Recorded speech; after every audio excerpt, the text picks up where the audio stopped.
A little while ago I showed you how to take some lavender cuttings, and this is the next stage once they've hopefully rooted.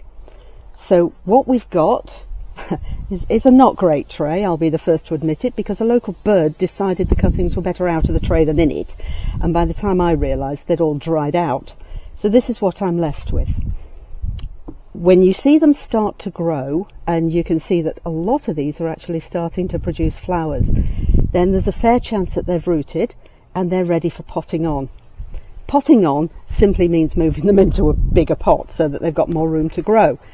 So very gently ease your cutting out of the compost, and there we have a halfway decent root system. So have some pots ready, put some nice fresh sterile compost in, and using a dibber or your finger make a decent hole, pop the roots in.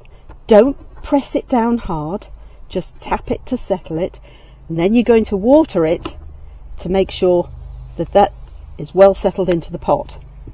Now, in the best traditions of television, here's one I prepared earlier, and what I want to show you now is that because we know they've rooted, we don't actually need that flower. That's energy being wasted. What we want to do is make those little shoots at the bottom start to grow so that you get a nice bushy plant. So I'm simply, and this looks harsh, but hey, going to take the flower out. We know what colour it is, we know it's the right thing, but we want this to form a nice bushy little plant.